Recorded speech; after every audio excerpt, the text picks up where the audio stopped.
ብዙ ጊዜ ኦርቶዶክሳዊት ቤተክርስቲያናችን ኃጢአታችንን እንድንናዘዝ የምታዘል ለማን ነው? አይሰማም። ለንስሐ አባቶቻችን እና አንዳንድ ሰው በቀጥታ ለእግዚአብሔር ብነግረው ኃጢአቴን ይቅር አይለኝም ወይ?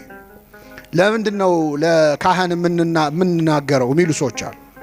በጣም ይገርማቸዋል። እንደው ልብ ቢኖረን ኖሮ ማለት የነበረብን አረ ለእግዚአብሔር ከሚሆን ለሰው ይደረግልን ነበር።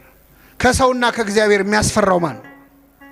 ማንም ያስፈራው ጀብዱ የሰራን ይመስል ማለት ነው። በቀጥታ ብነግረው ውስጥ ምን ደና ነገር ያረክ መሰለ። በጣም ይገርማል። እስራኤላውያን ምን አረጉ መሰላችሁ? ሙሴ 570 ጊዜ እግዚአብሔርን አናግሮ እየመጣ ያናግራቸዋል። ከዛ እስከ መቼ ባስተርጓሚ ያሉ አመጹ። ከዚህ በኋላ በአንተ በኩል እንዲያናግረን አንፈልግም፣ እግዚአብሔርን ራሱ ወርዶ ያናግረናል። ሙሴ ትሁት አይደል? እሺ ይሁን በቃ ብሎ ጸለየ ወደ እግዚአብሔር። ጌታ ሆይ እናናግረው ብለዋል አለ ነው። በጣም ጥሩ። 3 ቀን ራሳቸውን ይቀድሱ፣ ሰውነታቸውን ከኃጢአት ይከልክሉ፣ ወደ ተራራው ስር ይምጡ፣ እኔ ያናግራቸዋለሁ። እሺ አሉ። እስራኤላውያን ታጠቡ፣ ታጠኑ፣ ከኃጢአት ተከለከሉ። ማንን ሊያናግሩ? እግዚአብሔር መጣ ወደ ሲና ተራራ ላይ። እግዚአብሔር ወደ ተራራው ሲመጣ ተራራው ነደደ። ምእመናን ነደደ። የሲና ድንጋዮች በነገራችን ላይ አሁንም ድረስ ከሰል ናቸው። የሲና ተራራ ድንጋዩ ከሰል ነው። እግዚአብሔር በእሳት በጭጋግ በደመና ወረደ እና ተራራው መንቀጥቀጥ ጀመረ። ህዝቡ ፈሩና ወደ ሙሴ ዞረው ሙሴ ሙሴ ሆይ ከዛሬ ጀምሮ አንተ አናግረን እንጂ ማን ያናግረናል? እግዚአብሔር ያናግረን። እኛ ግን ኃጢአት ሰርተን እኔ በቀጥታ ብነግረውስ ምን አይነት ድፍረት ነው? ለምን መሰላችሁ እንደዚህ የምንዳፈረው? እግዚአብሔር ስለማይታይ የማያይ ይመስለናል።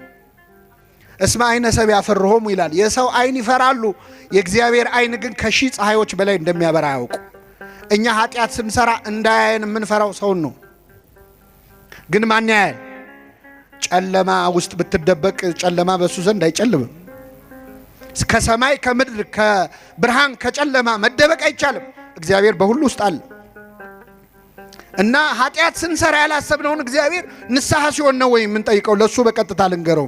ባጭሩ ግን ምእመናን በኦርቶዶክሳዊት ቤተክርስቲያናችን ትምህርት መጽሐፍ ቅዱስን መሰረት አድርጋ ንስሐ የምንገባው የምንናዘዘው 3 ጊዜ ነው። ስንት ጊዜ? 3 ጊዜ ነው። አንደኛ ለራሳችን። አንደኛ ለማ ለራሳችን። በዚህ በሉቃስ ወንጌል ምዕራፍ 15 ላይ ከአባቱ ቤት የጠፋው ያ ልጅ ታሪክ ተጽፏል። ይህ ልጅ አባቱን ንብረት ካወደመ በኋላ ባዶ እጁን ቀርቶ በአሳማ በረት ውስጥ ቁጭ ብሎ ሳለ ይላል ተጸጸተ፣ ወደ ልቡ ተመለሰ፣ ንስሐ ተሰማው። ይህን ጊዜ በአባቴ ቤት እንጀራ የሚተርፋቸው አገልጋዮች ስንት ናቸው? እኔ ግን እዚህ በኃጢአት በረሃብ ሰቃያለሁ። ስለዚህ አሁኑኑ ተነስቼ ወደ አባቴ እሄዳለሁ፣ እንዲህ ብዬ ነግረዋለሁ። አባቴ ሆይ በሰማይና በፊት በደልኩ፣ ከእንግዲህ ወዲህ ልጅህ ተብዬ ልጠራ አይገባኝም፣ ከአገልጋዮችህ አንዱ አድርገኝ እለዋለሁ አለ ይላል። ይህንን የተናዘዘው ለማን ነው? ለራሱ። ስለዚህ ምእመናን ወደ ንስሐ አባት ከመሄዳችን በፊት ወደ እግዚአብሔር ይቅር በለኝ ከማለት በፊት ቁጭ ብሎ ሰው ራሱን መመዘን አለበት። ምን ሳረግ ነው አልኩት? እስቲ ዛሬ እዚህ ቤተክርስቲያን ከመምጣታችን በፊት የት ነው ያልነው? ስራ ላይ ወይ ትምህርት ላይ ወይ ቤታችን ነው የሚሆን? ምን ስናደርግ ነው ያልነው? ማታ ማታ ነጋዴው ዛሬ ስንት አተረፍኩ ዛሬ ስንት ከሰርኩ ብሎ ቁጭ ብሎ ሂሳብ ያሰላ የለ? እስቲ በመንፈሳዊው ዛሬ ስንት አተረፍን ስንት ከሰርን? ነፍሴ ሆይ ዛሬ ከየትኛው እርሻ ነው ያልሽው ይላል ቅዱስ ባስልዮስ ማር ይስሐቅ። ነፍሴ ሆይ ዛሬ የትኛው እርሻ ላይ ነው ያልሽው? ለማን ስትሰሪ ዋልሽ? ለእግዚአብሔር ነው ወይስ ለሰይጣን ነው? ማንን ደስ አሰኘሽ? እስቲ ዛሬ በዋልነው ውሎ ማን ነው ደስ ያለው? እግዚአብሔር ነው ወይስ ሰይጣን? ምን ምን አደረግን ዛሬ? ምን ምን አወራን? ምን ምን አየን? ምን ምን ሰማን? የዛሬ ውሎህን ቁጭ ብለህ መመዘን አለብህ። ስለዚህ የመጀመሪያው ኑዛዜ ለራስ ነው። ሁለተኛው ለካህናት ነው። ለካህናት እንድንናዘዝ የእግዚአብሔር ፈቃድ ነው። እኔ 3 ጥቅሶች ነግራቸዋለሁ። ነገር በ3 ይጸናል። አንደኛ መጽሐፈ ኢያሱ ምዕራፍ 7 ከቁጥር 7 ኢያሱ 7:7 ላይ አካን ለተባለ ሰው የእግዚአብሔር ነቢይ ሌዋዊው ኢያሱ የነዌ ልጅ ማለት ነው አንድ ቃል ተናግሮታል። አቆመውና ምን አለው?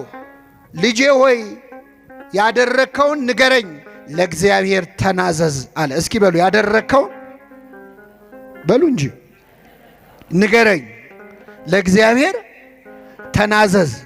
ለማን ተናዘዝ? ያደረከውን ምን በለኝ? ለካህናት መናገር ለእግዚአብሔር መናዘዝ ነው። እኛ ለቄሱ አይደለም የምንናገረው። ለማን ነው? እነሱ ምስክሮች ናቸው። አዕይንተ እግዚአብሔር ይላቸዋል ቅዱስ አትናቴዎስ በቅዳሴው። እግዚአብሔር አይን ፊት ነው እያወራችሁ ያላችሁት፣ ለካህኑ አይደለም፣ ለአይኑ ነው። በካህኑ አይንነት የሚያይህ እግዚአብሔር ነው። ካህኑ ምስክር ነው። ምህረት ይቅርታ የሚሰጠው እግዚአብሔር ነው። ካህናቱ ኃጢአታችንን ሰምተው ሲጨርሱ ከኃጢአት ማሰሪያ ማን ይፍታህ ነው የሚሉት። እኔ ፈትቻለሁ አይሉ፣ ፍቱ እኮ ብሏል። ግን እነሱ መልሰው የሰጣቸውን ይሰጡታል።